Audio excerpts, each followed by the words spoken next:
तपे क्या होता है?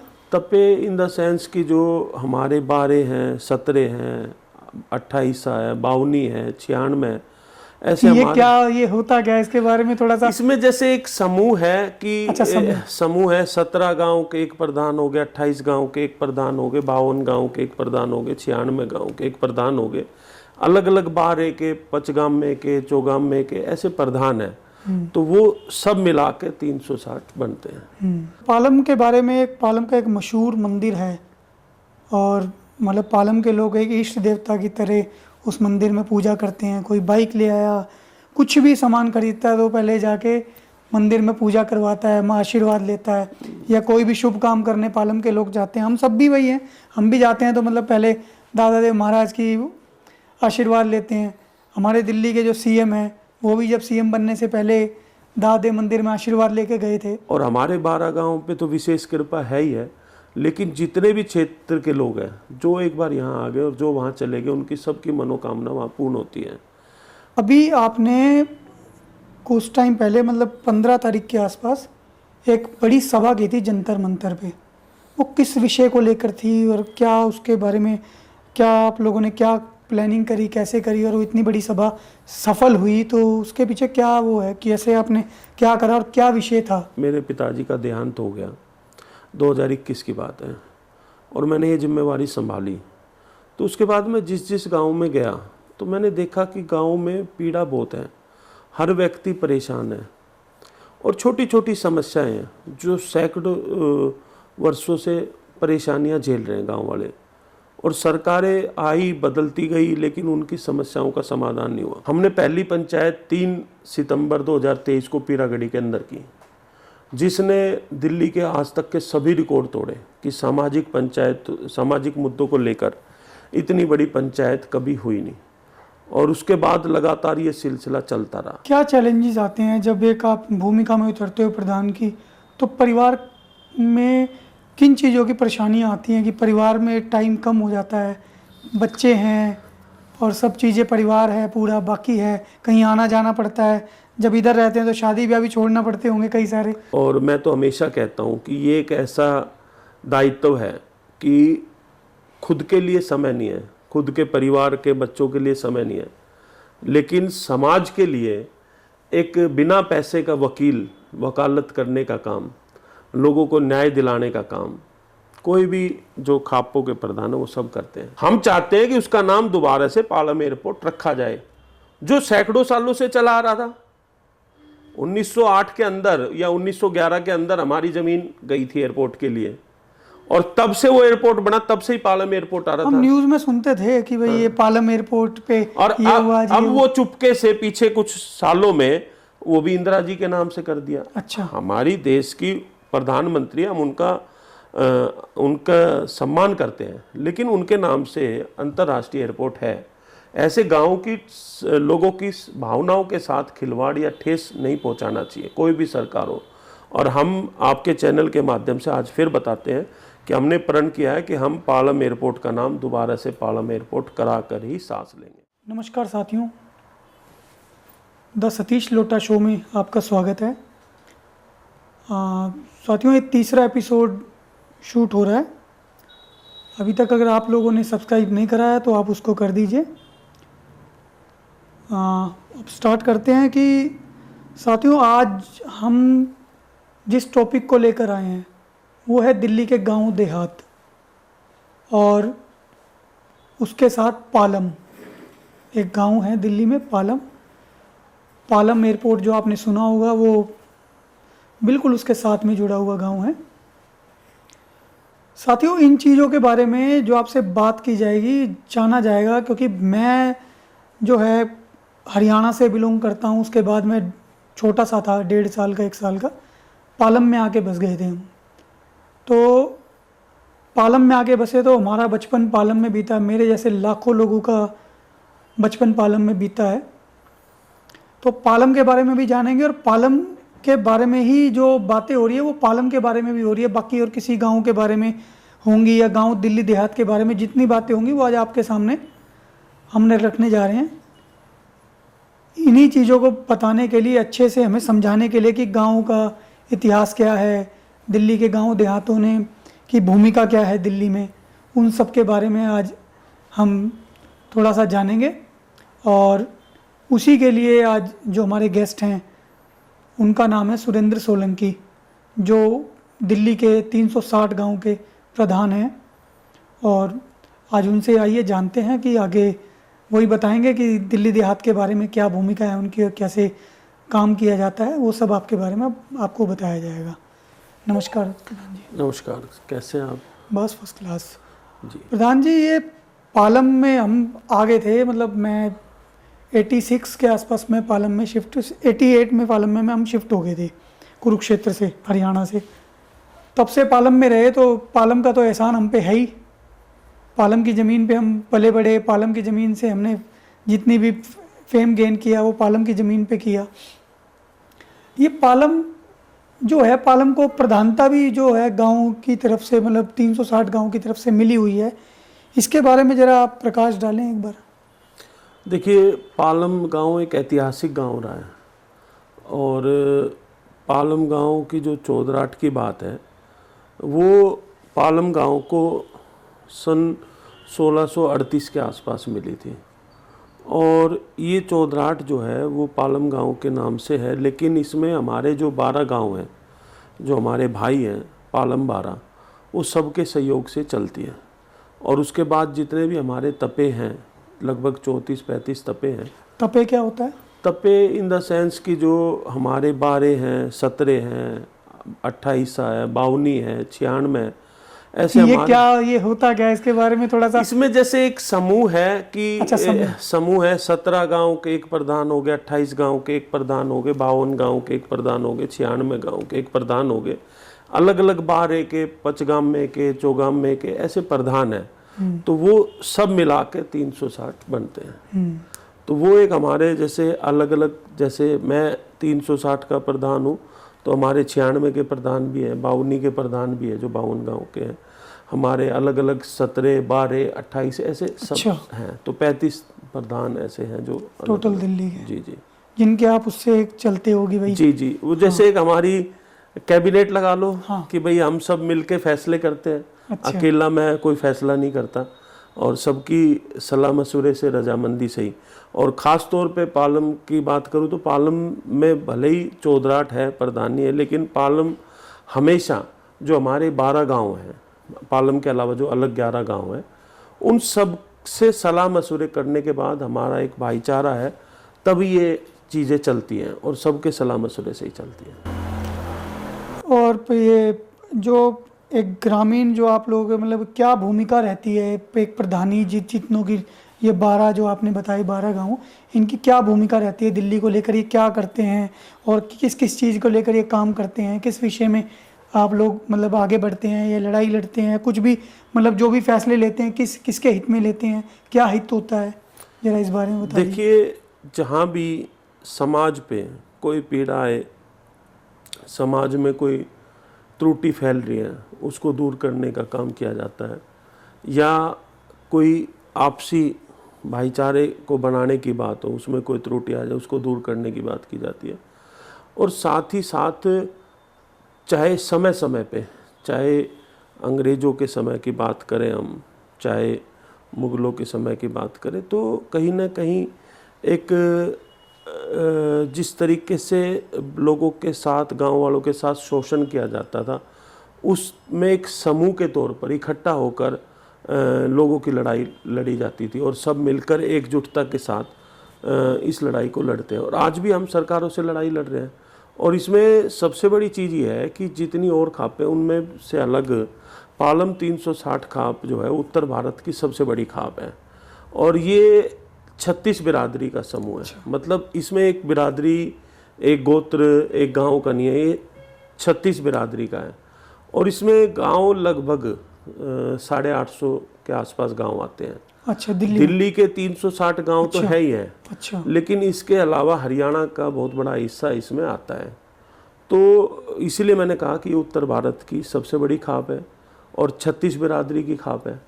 तो ये एक समूह है और समय समय पे लोगों के हित के लिए कार्य करते रहे और आगे भी करते रहेंगे। और पालम के बारे में, पालम का एक मशहूर मंदिर है, और मतलब पालम के लोग एक इष्ट देवता की तरह उस मंदिर में पूजा करते हैं। कोई बाइक ले आया, कुछ भी सामान खरीदता है तो पहले जाके मंदिर में पूजा करवाता है, माँ आशीर्वाद लेता है। या कोई भी शुभ काम करने पालम के लोग जाते हैं, हम सब भी वही हैं, हम भी जाते हैं तो मतलब पहले दादा देव महाराज की आशीर्वाद लेते हैं।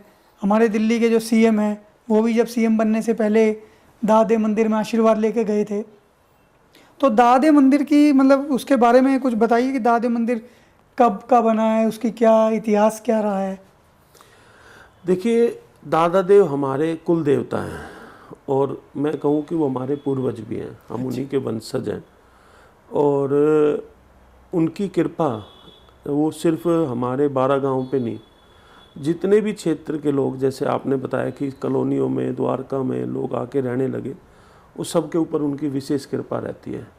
और हमारे यहाँ कोई भी शुभ कार्य होगा तो सबसे पहले, जैसे हमारे यहाँ कोई भी शुभ कार्य हुआ, हमने प्रसाद बनाया, घर में खाना बनाया, तो सबसे पहले उनके लिए हम भोग लगाने के लिए जाते हैं। कोई वाहन लेके आए, वो सबसे पहले वहाँ लेके जाएंगे। शादी हुई तो नया जोड़ा पहले वहाँ जाके मत्था टेकेगा, आशीर्वाद लेगा। तो उनकी एक मान्यता है कि उनके घर, उनके द्वार पे जो भी जाता है वो खाली हाथ नहीं जाता आता। और हमारे 12 गांव पे तो विशेष कृपा है ही है, लेकिन जितने भी क्षेत्र के लोग हैं जो एक बार यहाँ आ गए और जो वहाँ चले गए, उनकी सबकी मनोकामना वहाँ पूर्ण होती है। और आपने कहा सीएम की, ये एक सीएम नहीं, जितने भी सीएम दिल्ली के आज तक आए हैं, ऐसा कोई नहीं है जो यहाँ पर आकर मत्था नहीं टेक के गया हो। और उनके बारे में तो जितना गुणगान किया जाए वो कम है, क्योंकि आप भी जानते हैं कि उनके दर पे कोई खाली हाथ नहीं जाता, और उनकी विशेष कृपा सबके ऊपर है। और जब से पालम गांव बसा तब से ही मंदिर यहाँ पे बना हुआ है। और हमारे पूर्वज बताते थे कि ये हमारे जो दादा देव महाराज थे, जो हमारे कुल देवता, ये साधु संत थे। और इनके जो बड़े छोटे भाई थे, उनके वंशज हैं। ये इन्होंने सैकड़ों साल तपस्या की, और जिस शिला पे बैठ के इन्होंने तपस्या की, जहाँ पर अपना शरीर त्याग किया उन्होंने, उस शिला को लेकर हमारे पूर्वज वहाँ से चले थे। हमारा निकास टाक टोडा है हमारा राजस्थान में, वहाँ से चले थे कि भाई उनको, हमारे जो पूर्वजों को सपने में उनको दिखाई दिए कि दादे महाराज कि भाई यहाँ पे जो है अब आप जो है आगे प्रस्थान कर दो। और जो पहले बग्गी वगैरह होती थी, झोटा बुग्गी वगैरह या उस तरह की बैलगाड़ी वगैरह, तो वहाँ से उनको सपने में दिखाई दिया कि जहाँ भी आप ले चलोगे, जहाँ मेरी शिला गिर जाए वहीं पर ही आप अपना रैन बसेरा कर लेना। तो जब हमारे पूर्वज वहाँ से चले तो वो 3 भाई थे। तो जो सबसे बड़े भाई थे वो तो मतलब सबसे पहले शिला यहाँ पर आकर पालम गांव में, जब तो गांव नहीं था, यहाँ पूरा डेरा किले वो थे, टीले वगैरह थे, तो यहाँ पर गिरा तो वहीं पर ही गांव में बस गए। और उन जो हमारे जो उस समय जो पूर्वज थे, जो सबसे बड़े, वहाँ से आके चले थे, जो सबसे छोटे भाई, शेर सिंह नाम था उनका। अच्छा। और यहाँ पर शिला गिर गई तो यहाँ पर मंदिर की स्थापना धीरे धीरे होकर गांव बस गया। जो उनके 2 भाई और साथ में आए थे बड़े, तो जो सबसे बड़े थे वो पहले होता था कि रीति रिवाज था घूंघट का, वो जेठ थे हमारे, जो दादी थी जो बड़े थे उनके, तो उन्होंने कहा कि भी थोड़ा सा आगे जाके वो चले गए पूट कला, उन्होंने गांव जो है वहाँ पे अपना डेरा कर लिया। उससे छोटे जो थे वो मटियाला में चले गए, और जो सबसे छोटे थे शेर सिंह वो पालम में थे। तो तब से, जब से गांव बसा, तब से मंदिर की स्थापना यहाँ पे है। भाई साहब, ये पालम के बारे में एक चीज़ और भी है कि पालम में जैसे एरिए हैं, जैसे कुछ एरिया, एक बड़ियाल, छोटियाल, ये क्या है? ये एरिया नहीं है, क्या है कि जैसे 2 मोहल्ले होते हैं, गांव तो एक ही है, तो अब एरिया मोहल्ला हो गया कि भाई वो छोटियाल मोहल्ला है, ये बड़ियाल मोहल्ला है। अच्छा, इतना ही है, उससे ज़्यादा कुछ नहीं है। वैसे तो पालम गांव आ गया तो सारा ही गांव एक है। अभी आपने कुछ टाइम पहले, मतलब 15 तारीख के आसपास, एक बड़ी सभा की थी जंतर मंतर पे, वो किस विषय को लेकर थी और क्या उसके बारे में, क्या आप लोगों ने क्या प्लानिंग करी, कैसे करी, और वो इतनी बड़ी सभा सफल हुई तो उसके पीछे क्या वो है, कैसे आपने क्या करा और क्या विषय था? देखिए, मैं लगभग 3 वर्ष पहले मेरे पिताजी का देहांत हो गया।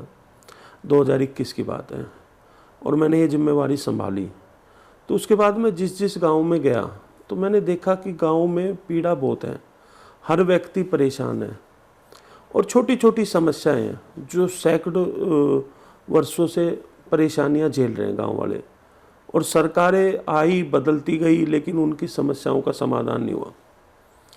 तो ये सब मेरे मन में पीड़ा थी, और मैंने समय समय पे, चाहे दिल्ली के मुख्यमंत्री हों, चाहे उपराज्यपाल हो, चाहे शहरी विकास मंत्री हों, चाहे डिफेंस मिनिस्टर हो, सबसे मैंने इस बारे में चर्चा की, सबके सामने ये मुद्दे रखे, लेकिन उनका कोई निष्कर्ष नहीं हो पाया। फिर मैंने सोचा कि कहीं ना कहीं सरकारों के दिमाग में यह है कि दिल्ली के गांव के लोग कहीं ना कहीं मर चुके हैं। उनको लगता है कि गांव देहात की एकता नहीं बची है। लगभग 1 साल पहले 1-2 अगस्त 2023 के आसपास मैंने गांव-गांव जाना शुरू किया। पहले हमने अपने सभी तपेदारों की बैठक बुलाई और सबकी सलाह ली, और सबकी सहमति बनी कि हमें एकजुटता दिखानी चाहिए। उसके बाद जितने भी हमारे तपेदार थे अलग अलग क्षेत्रों में, उनके साथ में हर गांव में गया, और हर गांव में जाके मैंने लोगों को समझाया कि सरकारों के दिमाग में ये फितूर बन चुका है कि दिल्ली के लोग इकट्ठे नहीं होते, गांव देहात के लोगों की एकजुटता नहीं रही, और बगैर एकजुटता के ये काम हमारे होंगे नहीं जो हमारे वर्षों से लंबित पड़े हैं। और लोगों ने मुझ पर विश्वास किया। हमने पहली पंचायत 3 सितंबर 2023 को पीरागढ़ी के अंदर की, जिसने दिल्ली के आज तक के सभी रिकॉर्ड तोड़े कि सामाजिक मुद्दों को लेकर इतनी बड़ी पंचायत कभी हुई नहीं। और उसके बाद लगातार ये सिलसिला चलता रहा। फिर हमने 16 सितंबर 2023 को राजनिवास और मुख्यमंत्री के घर के बाहर पंचायत की। उसके बाद हमने 1 अक्टूबर 2023 को जंतर मंतर पे आखिरी पंचायत की थी उस समय की। और उस समय हमारी दिल्ली के उपराज्यपाल से मुलाकात हुई, हमने सारे मुद्दे रखे। फिर हमारी दिल्ली के मुख्यमंत्री से मुलाकात हुई, हमने सारे मुद्दे रखे। और उस समय पे ये सहमति बनी कि चाहे मुख्यमंत्री हो चाहे उपराज्यपाल, उन्होंने कहा कि हम आपकी सारी समस्याओं का समाधान करेंगे, हमें थोड़ा समय चाहिए। तो मैंने ये सब राय मशवरा सभी लोगों से किया, और सबकी ये राय बनी कि थोड़ा समय हमें सरकारों को देना चाहिए जब इतना हुआ तो। और उसके बाद हमारी लगभग 3 मांगे मानी गई, 2 दिल्ली के उपराज्यपाल की तरफ से और 1 दिल्ली के मुख्यमंत्री की तरफ से। कि एक तो जो हमारा हजारों करोड़ रुपए बैंकों में पड़ा हुआ था, हमने ये मांग की थी कि 1984 में दिल्ली के अंदर पंचायत के इलेक्शन बंद हो गए। हजारों करोड़ रुपए हमारा हर गांव का बैंकों में पड़ा हुआ था, उसको कहीं ना कहीं गांव के डेवलपमेंट पे लगाना चाहिए। वो दिल्ली के उपराज्यपाल ने पहली किस्त उसकी 960 करोड़ रुपए दिल्ली ग्रामोदय योजना के तहत शुरुआत की। दूसरा मुद्दा था हमारा कि जो हमारी ग्राम सभा की ज़मीनें, जिस पे मैं लगातार इस बात के बारे में कहता आया हर आदमी को भी और सरकारों को भी कि ये गांव की साझला ज़मीन है, इस पे गांव का हक है, ये कोई सरकारी ज़मीन नहीं है। और शहरीकरण के नाम पे गाँव को लूटा गया, सिर्फ एक सीवर की लाइन और पानी की लाइन के अलावा कुछ नहीं दिया। बदले में हमारी हजारों एकड़ ज़मीन ग्राम सभा की सरकारों ने लूट ली। उस पर हमने ये कानून बनवाया दिल्ली के उपराज्यपाल से कि अब वहाँ पर जितनी ज़मीन बची है ग्राम सभा की, वो गांव के डेवलपमेंट में यूज होगी, उसके अलावा कुछ नहीं बनेगा। तीसरा मुद्दा था, जब हम दिल्ली के मुख्यमंत्री से मिले और हमने उनसे कहा कि आपने अपने घोषणा पत्र में भी रखा था कि दिल्ली में हाउस टैक्स गाँव में नहीं लगेगा। उस पर उन्होंने मेयर और डिप्टी मेयर से बात करके, और पहले मेयर और डिप्टी मेयर के साथ हमारी और अधिकारियों की, हाउस टैक्स के अधिकारियों की सबकी मीटिंग हुई, उसमें उन्होंने निर्देश दिए। उसके बाद उन्होंने प्रेस कॉन्फ्रेंस करके ऐलान किया कि गाँव में लाल डोरे और एक्सटेंडेड लाल डोरे में हाउस टैक्स नहीं लगेगा। ये हो गया। उसके बाद हमने थोड़ा समय दिया, फिर हमारे जो लोकसभा के इलेक्शन आ गए, 2 महीने 3 महीने इसमें निकल गए। बाकी मुद्दों पे हमारा कोई समाधान नहीं हुआ। फिर हमने दोबारा से एक बार फिर लोगों से राय मशवरा किया और हमने तारीख निश्चित करी लगभग 31 अगस्त को कि 15 सितंबर को हम दिल्ली के जंतर मंतर पर एक बड़ी पंचायत करके सरकारों को चेताएंगे। और 15 सितंबर की पंचायत ने पिछले सारे रिकॉर्ड तोड़े और बहुत बड़ी संख्या में दिल्ली के 360 गांव के लोग, 36 बिरादरी के लोग इकट्ठे हुए और हमने 15 दिन का सरकार को अल्टीमेटम दिया कि 15 दिन में या तो हमारी सभी समस्याओं का समाधान कर दो, वरना अब की बार हम बहुत बड़े फैसले लेंगे। जो भी पार्टी, जो भी सरकार हमारे काम नहीं करेगी, हम उसको गांव में नहीं घुसने देंगे। और अगर उसके बावजूद भी हमारा आगे समाधान नहीं हुआ और विधानसभा के चुनाव से पहले नहीं हुआ, तो हम चुनाव का बहिष्कार भी कर सकते हैं। मुख्य मांगे क्या हैं आपकी? उसमें लगभग हमारी अभी जो हमने 15 दिन का अल्टीमेटम दिया है, इसमें 3 मांगे हमारी अभी फिर मानी गई है। एक तो हमारी जो मोटेशन बंद थी वो खोल दी गई। दूसरा, हमने जो हमारे गांव में और कॉलोनियों में बिजली के मीटर नहीं लगते थे, उसमें डीडीए की एनओसी मांगते थे, अब उसको भी हमने, वो भी हमारी मांग मान ली, उसमें भी डीडीए की एनओसी। ये अभी 15 सितंबर के बाद ये हुआ? हाँ, ये तो बाद हुआ। और तीसरा, हमारा जो सेक्शन 81 धारा 81 वाला था, उस पर भी एक नोटिस। वो धारा 81 क्या है जरा? हाँ, वो मैं बताऊंगा, लेकिन उस पर भी एक आधा अधूरा नोटिस आया। हालांकि उसमें ये तो हुआ है कि अब कहीं धारा 81 नहीं लगेगी, दूसरा 2017 के बाद के सारे केस पेंडिंग होंगे, लेकिन हमारी डिमांड ये है कि जितने पहले लगी हुई है वो सब मुकदमे भी खत्म हो। तो कहने का मतलब है सरकारों पे दबाव है। मुद्दे हमारे जो मैंने बताया लगभग जो हो गए वो तो बता ही दिया। इसके अलावा जो मुद्दे हमारे बचे हुए हैं कि जैसे आपने कहा धारा 81 क्या है, धारा 81 मेरी अपनी ज़मीन और मैंने अपने खेत में अगर एक कमरा बना लिया तो सरकार उसको ग्राम सभा में वेस्ट करके उसको सरकारी संपत्ति घोषित कर देती है। बताइए, मेरी ज़मीन और मैं अपना मकान बना लूँ या एक कमरा बना लूँ तो उसको ग्राम सभा में वेस्ट कर देते हैं।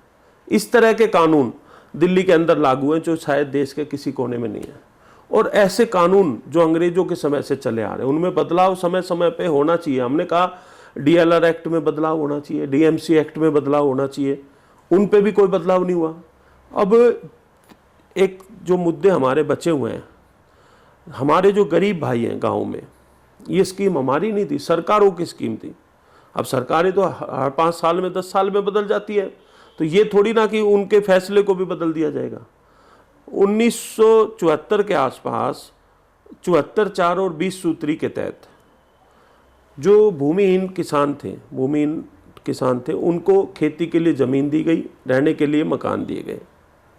ये सरकार की स्कीम थी, भारत सरकार की, लेकिन दुर्भाग्यपूर्ण आज तक उनको मालिकाना हक नहीं मिला। और अब उससे आगे हद ये हो गई कि प्रशासन जाके 74(4) और 74(4) वाली जो ज़मीन है उन पर कब्जा लेने शुरू कर दिया। तो ये कहीं ना कहीं बहुत बड़ा दुर्भाग्य है कि आप पहले किसी को ज़मीन दे रहे हो और फिर उससे खोसने का काम कर रहे हो, और वो भी 50 साल के बाद। तो इससे बड़ा दुर्भाग्य और क्या होगा। दूसरा मुद्दा हमारा कि जब हमारी ज़मीनें ले ली गई, फ्री के कोड़ियों के भाव ले ली गई, और उसमें सरकार ने प्रोविज़न रखा कि आपको उसके बदले अल्टरनेटिव प्लॉट मिलेंगे, वैकल्पिक प्लॉट, उसको भी बंद कर दिया। लगभग 16,000 केस अभी भी पेंडिंग पड़े हैं दिल्ली सरकार में, उनकी कोई सुध लेने वाला तो नहीं। वो दिल्ली सरकार के अंडर आते हैं या फिर डीडीए के अंडर आते हैं? नहीं, उसकी सिफारिश दिल्ली सरकार करेगी और अलॉटमेंट डीडीए करेगा। अच्छा। लेकिन सिफारिश ही नहीं हो रही। हमारा दुर्भाग्य ये है कि दिल्ली का, विशेष तौर पर ना सिर्फ ग्रामीणों का, पूरी दिल्ली का, कि दिल्ली ना तो पूर्ण राज्य है, तो वहाँ पर दोनों सरकारों के बीच में दिल्ली के लोग पिस रहे हैं। तो इस तरह की जो है ना हालात बन चुके हैं कि मैं लगातार ये बात कह रहा हूँ कि दिल्ली के गाँव को स्लम बना के छोड़ दिया। दिल्ली के गाँवों के हालात बद से बदतर होते जा रहे हैं। इस चीज़ को लेके हमारे मन में पीड़ा थी और हमने आंदोलन शुरुआत करा।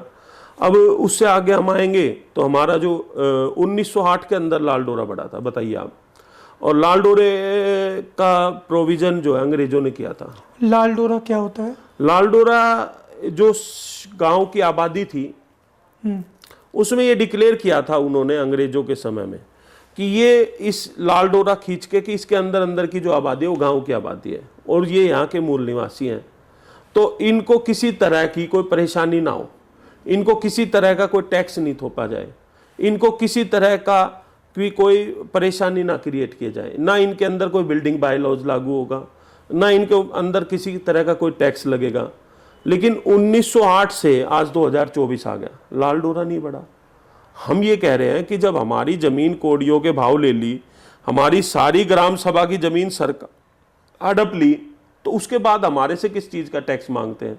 अरे हमारे को मूलभूत सुविधाएं दे दो। आज की सरकारों से अच्छे तो अंग्रेज भी थे उस समय के, जिन्होंने लाल डोरे के अंदर कभी किसी तरह का कोई टैक्स नहीं थोपा, जिन्होंने लाल डोरे के अंदर उस समय के हिसाब से सुख सुविधाएं दी।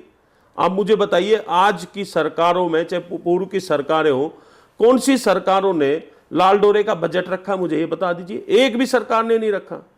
तो सरकार क्या गांव को लूटने के लिए बनी है क्या, या गांव के हक अधिकार की बात करने के लिए? वोट चाहिए तो सबको चाहिए, लेकिन गांव के हित की बात कोई नहीं करता।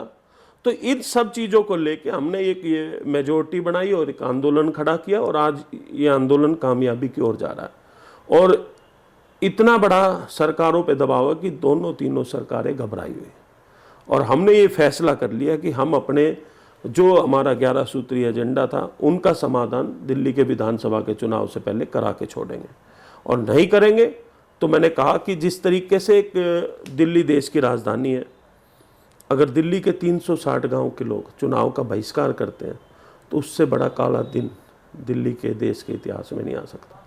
और हमें कोई शौक नहीं है कि हम इस तरह के, लेकिन हमारे मजबूरी है, हमारी परेशानी है कि वर्षों से हमारे मुद्दों को एज इट इज छोड़ा गया, उनका समाधान नहीं किया गया, और दिल्ली के गाँव को लूटा गया, बर्बाद कर दिया गया, उनकी सुध लेने वाला कोई नहीं है। अरे आप एक बात बताइए, केंद्र सरकार बात करती है कि हम स्मार्ट सिटी बनाएंगे। आप स्मार्ट सिटी तो तब बनाओगे, स्मार्ट विलेज क्यों नहीं बनाते? अगर गांव नहीं बचेंगे तो शहर कैसे बचेंगे? अगर शहर भी बन रहे हैं तो गांव की जमीनों पर ही बन रहे हैं, तो गांव का तो हमें विशेष ध्यान रखना चाहिए। लेकिन आप, मैं दावे से कहता हूं आपके साथ, किसी भी गांव का जाके आप दौरा कर लो, एक भी गांव स्मार्ट तो छोड़ो, जैसे गांव थे वैसे भी नहीं छोड़े। गांव के हालात बद से बदतर हो रहे हैं, स्लम बना दिए गए। हमने कहा कि आप स्मार्ट सिटी बनाओ, अच्छी बात है, लेकिन स्मार्ट विलेज भी तो बनाओ। और दिल्ली देश की राजधानी के अंदर अगर स्मार्ट विलेज नहीं बनेंगे तो क्या पाकिस्तान में बनाओगे जाके? इससे बड़ा दुर्भाग्य और क्या होगा? तो इस तरह की चीजें हैं, और इस आंदोलन को हम लेके चल रहे हैं, और मुझे उम्मीद है कि इसमें हमें कामयाबी मिलेगी।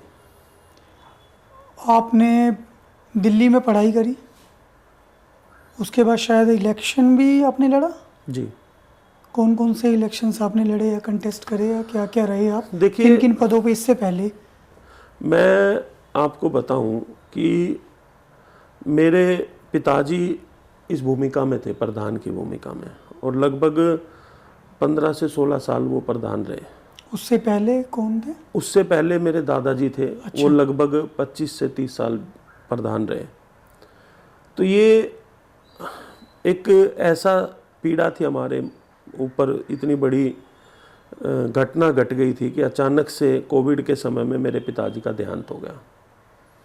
और जो भी गांव के, समाज के 360 के जितने भी हमारे तपेदार हैं, उन सब का एक तरीके से दबाव था कि भाई हमें जो है भाई कोई आदमी चाहिए, और उसमें आप उस चीज़ को निभा सकते हो, कर सकते हो। तो मैंने उन सब से 2 दिन का समय मांगा था। मैंने कहा कि मैंने राजनीतिक जीवन में बहुत मेहनत की, और मैं दिल्ली के इतिहास में सबसे कम उम्र का एल्डरमैन नॉमिनेट हुआ एमसीडी में, और नॉमिनेटेड काउंसलर बोलते थे। और उसके बाद मैंने नगर निगम का चुनाव भी लड़ा, और मैं कांग्रेस पार्टी से जुड़ा हुआ था, तो उस समय किसान विंग का उनका राष्ट्रीय उपाध्यक्ष भी रहा, कार्यकारी अध्यक्ष भी रहा। पूरे देश भर में मेरा आना जाना होता था। तो मैंने 2 दिन का समय मांगा, और 2 दिन में मैंने यही विचार किया कि जो हमारी परंपराएं हैं, जो हमारी संस्कृति है, उनको बचाने के लिए अगर मुझे अपने राजनीतिक जीवन का बलिदान भी करना पड़े तो कोई बात नहीं। क्योंकि लगभग मैंने बताया कि 42-43 साल मेरे पिताजी ने, दादाजी ने सेवा की। उससे पहले भी हमारे जो पूर्वज थे गाँव के, अलग अलग सभी प्रधानों ने एक अहम भूमिका निभाई। और उस चीज़ को ऐसे मझधार में छोड़ के मुझे लगता है कि शायद नाइंसाफ़ी थी गाँव के साथ भी, समाज के साथ भी। तो मैंने ये निर्णय उनका स्वीकार किया और मैंने 2 दिन के बाद उनको हामी भरी। क्या चैलेंजेस आते हैं जब एक आप भूमिका में उतरते हो प्रधान की, तो परिवार में किन चीज़ों की परेशानियां आती हैं कि परिवार में टाइम कम हो जाता है, बच्चे हैं और सब चीज़ें परिवार है पूरा बाकी है, कहीं आना जाना पड़ता है, जब इधर रहते हैं तो शादी ब्याह भी छोड़ना पड़ते होंगे कई सारे। देखिए ये एक त्याग और तपस्या की मैं कहूँ कि प्रधानी का एक ऐसा जीवन है, और मैं तो हमेशा कहता हूँ कि ये एक ऐसा दायित्व है कि खुद के लिए समय नहीं है, खुद के परिवार के बच्चों के लिए समय नहीं है, लेकिन समाज के लिए एक बिना पैसे का वकील वकालत करने का काम, लोगों को न्याय दिलाने का काम कोई भी जो खापों के प्रधान है वो सब करते हैं। और रही बात, मुझे इस बात की खुशी भी होती है, हालांकि परेशानियां तो बहुत आती हैं कि आप अपने व्यक्तिगत जीवन को त्याग देते हो, आप अपने पारिवारिक जीवन को त्याग देते हो, और इसमें कोई किसी तरह का कोई आमदनी नहीं है, घर से खर्चा ही खर्चा है। लेकिन खुशी इस बात की होती है कि परमात्मा 5 उंगली एक बराबर नहीं बनाता, वो किसी न किसी को दायित्व देता है उस चीज़ को निर्माण करने का, और वो उससे ज़्यादा कोई नहीं जानता, वो उसी व्यक्ति को वो चीज़ें देता है कि जो उसको बखूबी निभा सके। और मैं विशेष तौर पर, क्योंकि मैं जो आपने जिक्र किया दादे महाराज का जो हमारे यहाँ मंदिर है, मैं उनका बहुत बड़ा भक्त हूँ, और लगभग 21 साल से मैं नंगे पैर मंदिर जाता हूँ, उसके बाद ही कहीं जाता हूँ, चाहे मैं राजनीतिक जीवन में रहा, चाहे अभी सामाजिक जीवन में हूँ। और मुझे कहीं ना कहीं अंदर से ये महसूस होता है कि शायद उनका ये फैसला था, और उन्होंने मुझे अंदर से कहा भी और इतनी शक्ति और ताकत दी कि मैं उस जिम्मेवारी का निर्वहन कर सकूं, क्योंकि उम्र बहुत कम थी जब मैंने ये जिम्मेवारी संभाली, और जिम्मेवारी बड़ी थी और त्याग और तपस्या की चीज़ें थी। तो कहीं ना कहीं उस परमात्मा ने ही, दादे महाराज ने इतनी शक्ति और ताकत दी कि मैं इतना तो ज़रूर कहूँगा कि जो बहुत सालों से हमारी पीड़ाएं थी गांव की, देहात की, उसको एक ऊंचाइयों पे, एक मुकाम पे ले जाने का प्रयास मेरा था, उसमें सफलता मिली। एकजुटता की सफलता मिली कि जो गांव देहात पिछड़ गया था, वो आज एकजुट हो गया और इतनी बड़ी संख्या में हो गया कि सरकारों की नींव हिल गई। तो ये कहीं ना कहीं अपने आप में एक मिसाल है और उस परमात्मा की मेहर है। एक हमें आंकड़ा दे सकते हैं कि गांव, आपने जैसे दिल्ली के एक गांव बताया कि 360 गांव दिल्ली में है, कि 360 गांव में कितनी आबादी रहती होगी, एक अंदाजा, एक थोड़ा सा आंकड़ा आसपास का? दिल्ली की आधी आबादी गांव में बसती है। तो आप हमें ये बताइए, जिस हिसाब से आप काम करते हैं, गांव देहात जो एक साथ खड़ा होकर आगे सरकार के खिलाफ, कि सरकार सहयोग करे और आगे इन चीज़ों में आप लोगों को सहयोग करे और कुछ हालात सुधरें गांव के, इसके लिए कुछ और भी प्लान्स हैं आपके आगे कि आगे कैसे काम करेंगे? अगर सरकार नहीं मानी और मान गई तो उसमें क्या चीज़ों का सुधार अभी होना बाकी है गांव में जो सरकारें करेंगी? देखिए, सरकारों को एक सीधी सी एक मैं चेतावनी दे सकता हूँ कि अभी तो ये अंगड़ाई है, अभी आगे और लड़ाई है। तो ये तो शुरुआत है कि जो हमारे वर्षों से मुद्दे पेंडिंग पड़े थे उनको समाधान की, आगे इसको और लेके जाएंगे। और मेरा प्रयास है, मेरा विज़न है कि दिल्ली के गांव को स्मार्ट विलेज बनाने का। मेरा विज़न है कि दिल्ली के गांव के लोग इतने सशक्त बने, इतने मजबूत बने, इतने एकजुट बने, क्योंकि आज हालात ये है कि जो दिल्ली के गांव जिनकी ज़मीनों पर ये शहर डेवलप हुए, ये पूरा सिटी बन गई, उनके हालात बद से बदतर हैं। उनके पास रोज़गार का कोई अवसर नहीं है। उनको कहीं ना कहीं सरकारों ने गला घोटने का काम किया। आप सैकड़ों ऐसे गांव हैं जो स्लम बन चुके हैं, जिनके बच्चों के पास खेल कूदने का मैदान नहीं है, घर से निकलने की व्यवस्था नहीं है। ऐसे हालात बन चुके हैं कि वो नरकीय जीवन जी रहे हैं। तो मेरा प्रयास रहेगा, अगर सबका साथ रहा तो दिल्ली के गाँव को स्मार्ट विलेज भी बनाएंगे, दिल्ली के गाँव को सशक्त और समृद्ध भी बनाएंगे, और दिल्ली के गाँव को एकजुट रखने का प्रयास करेंगे।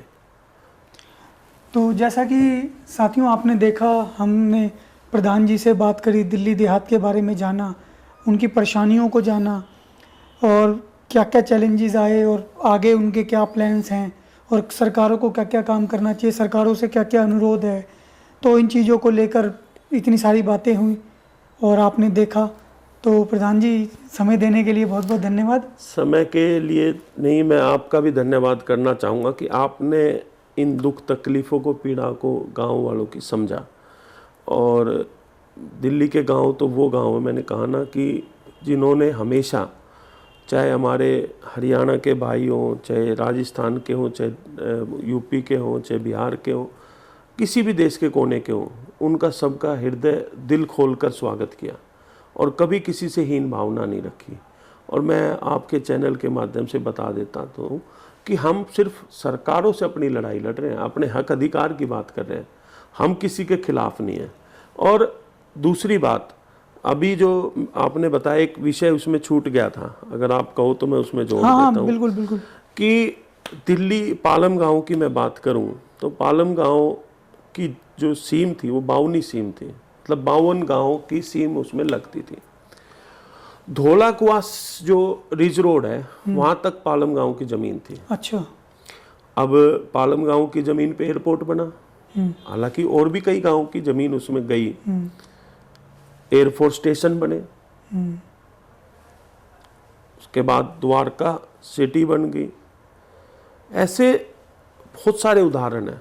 और जितने स्कूल जो पालम के हैं, हाँ, मैं वही कहूँ, स्कूल भी है और कम्युनिटी सेंटर है। ये तो हर गांव का अपना इतिहास है। हर गांव की, मैंने कहा कि जो ग्राम सभा की ज़मीनें थी उन पे इस तरह की चीज़ें बन गई। अब ये तो हमारे सुख सुविधा के लिए है, उसमें हमें कोई परेशानी नहीं।